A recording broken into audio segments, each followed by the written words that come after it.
So I've heard you say lots of times that when you understand the vibrational cause of a disease, you'll know the cure. Do you mean one disease, one cause, or is the vibrational cause individual?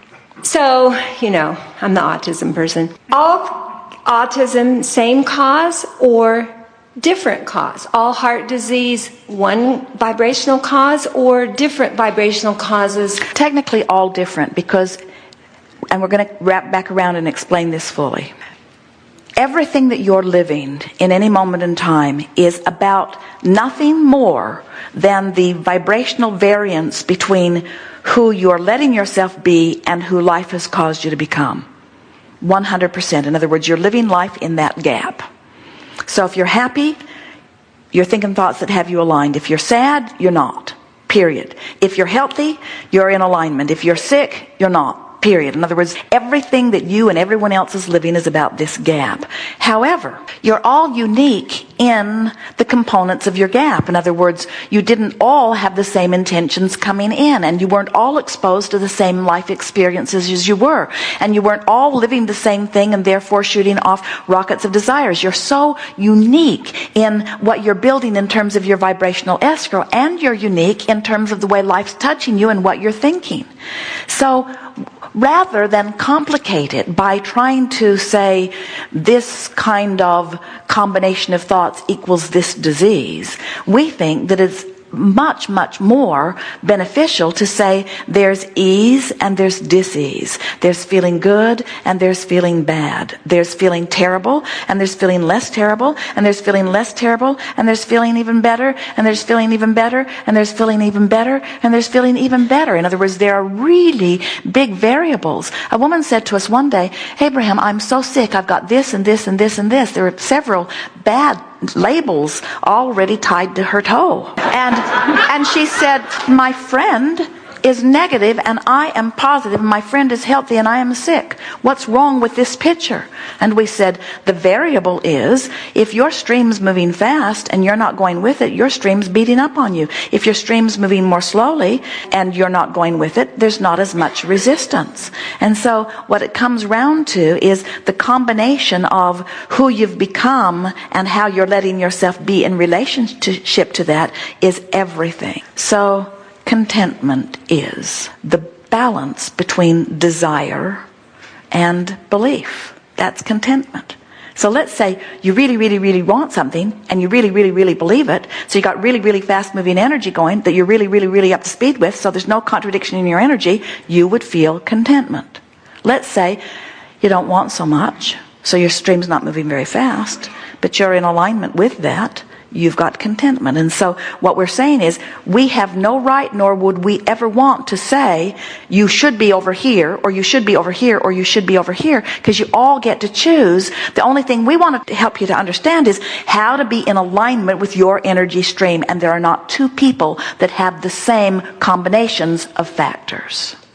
So when it comes to understanding a disease, is it one person at a time in the way that people this morning have been talking about being healers, or as opposed to big scientific principles of disease? It's not uncommon to find people who have had deep-seated resentment for long periods of time demonstrating similar diseases.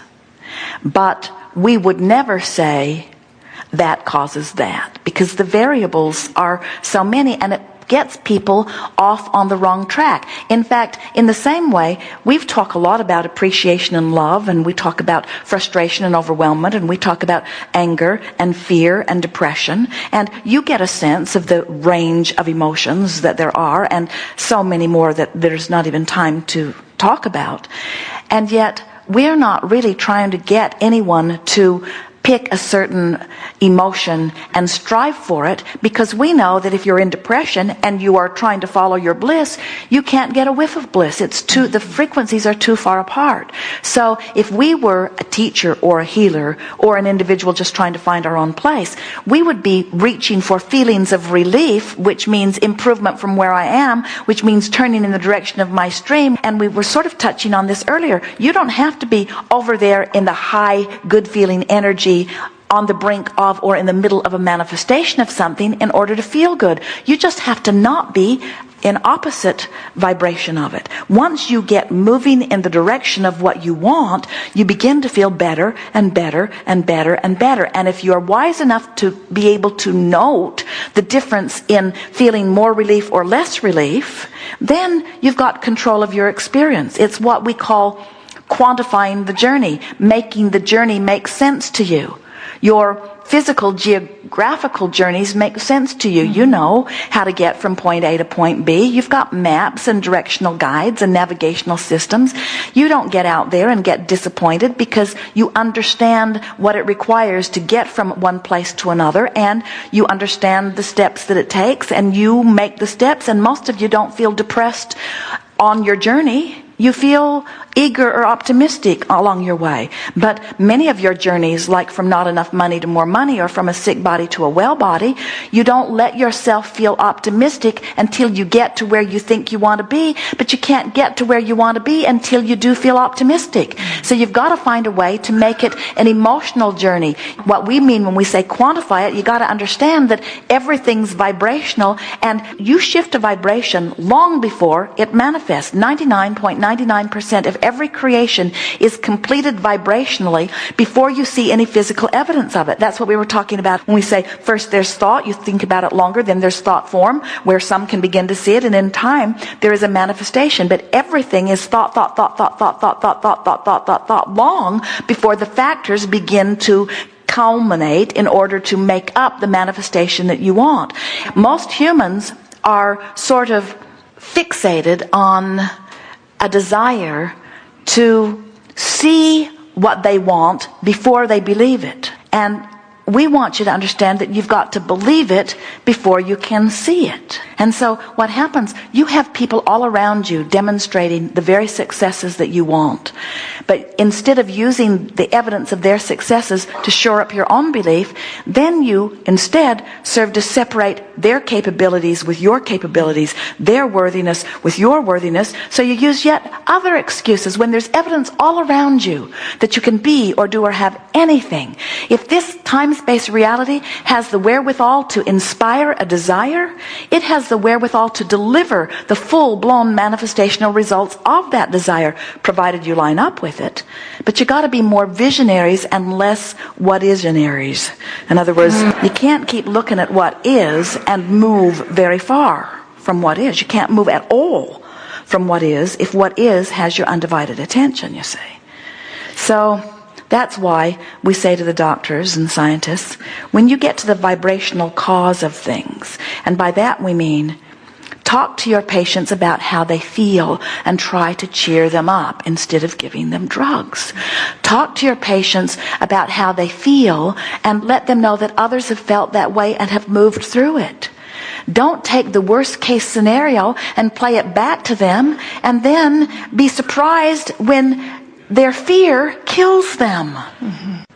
I've heard you talk lots of times about when small children come with an illness or a disability or whatever, that some of it belongs to the child and the child's choice coming in, and some of it may belong to the parent. It all belongs to the child. It all belongs to the child. No one can create in your reality. So when we see families that have several children who have autism, is that 3 kids making the same choice to come in like that? Or is it a genetic or constitutional or behavioral phenomena? Well, it is not anything apart from vibration that is playing out through cracks of least resistance. So now this goes back to the first question that you asked. So let's say that there is a lot of worry in an environment, not just the household, but in the culture, and specifically in the household, and specifically in the relationship. Let's say there is a lot of resistance going on, and a child is born into that environment.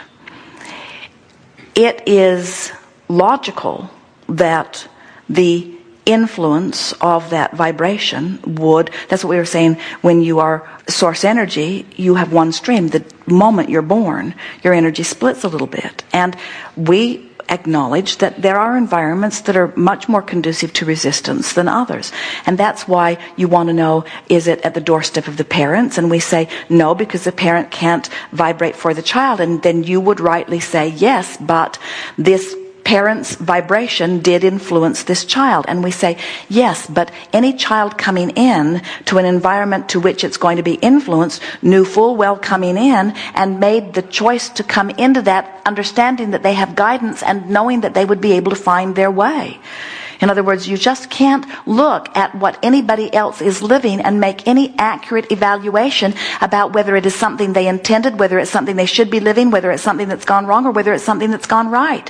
You just can't decide for anyone. Esther was thinking even about these fires, that there are houses that are burning down and the house next door to them is not burning down. And Esther said, and you can't say that the person whose house didn't burn down got it right and the person whose house did burn down got it wrong, because you don't know what that experience has put into vibrational escrow. You don't know all of the dynamics. You don't know who that person is coming in. You don't know how much better their future experience will be from this catalytic experience. In other words, no one can make those determinations for anyone else, and you only can make them for yourself right here in this moment based upon how you feel. Speculating about the past or even fantasizing about the future is really not very productive effort. The effort is in guiding yourself to alignment now, guiding yourself to alignment now, guiding yourself to alignment now. The contrast has done all of the creating. You've already done all the asking. You set this into motion long before you got here. Your work now is to feel as good as you can feel now, to feel as good as you can feel now, to feel as good as you can feel now. But my soup's cold. To feel as good as you can feel now, to feel as good as you can feel now, to feel as good as you can feel now. But they brought me the wrong soup. To feel as good as you can feel now, to feel as good as you can feel now, to feel as good as you can feel now. And there are many people who would say, oh, why would anybody worry about something so inconsequential as that? And we say, nobody gets to decide what's important, but you know whether you're complaining and whether you're praising. You know whether you're appreciating or whether you're blaming. You know whether you're in alignment or whether you're not. You can feel whether you're tuned in, tapped in, turned on, or whether you're not. You can feel whether you're thriving. You can feel how clear your thoughts are, how confused you are. You can feel how muddled you are. You can feel how vital and alive your body feels. You can feel how resilient you are. You can feel how good this walk feels or how you're dragging your sorry tail down the street. In other words, you can feel how you feel. You know in this moment how you're doing. You know. And once you know, you can't ever not know. You cannot apply what you know, but you can never not know. And you know what? Now you know pointing upstream is more and more intolerable. And this is the thing that we really wanted to get to. You are this source energy being who so powerfully and eagerly made the decision to come forth into this physical experience. And you know at every level of that being that life is supposed to go well for you. And when it doesn't, you sort of freak out. And well, you should. In other words, negative emotion is the tantrum that you have in the momentary awareness that you're not letting yourself be who you really are. And our effort here in these conversations are to help you to stop blaming others or yourself and make more peace with whatever's going on so that you can let the natural stream take you to the work that you've already done through the living of life. Step 1 says ask. And life makes you do that. You don't have to say, I'm going to ask. We don't hold seminars to teach you how to ask. We know that life is doing that for you. We don't hold seminars on teaching you how to have Source answer what you're asking for. That's been in place for a very long time. You don't even have to give a thought to how it comes about. But you do have to keep an ear to the ground about whether you think more about the absence of money or the presence of money, the absence of wellness or the presence of wellness, the absence of niceness or the presence of niceness, the absence of clarity or the presence of clarity. In other words, you just have to pay attention to how you feel. And when you finally come to the place where nothing is more important than that you feel good, so that you are not willing to even have conversations about reality, or the conversations that you have are brief, as you're in contract negotiations or dealing in interpersonal relationships with others, as there are things that you think that you need to think about we agree. You need to think about them, and you need to come to agreements, and you need to come to conclusions. But you don't need to torture yourselves like you tend to do as you're sifting through the data.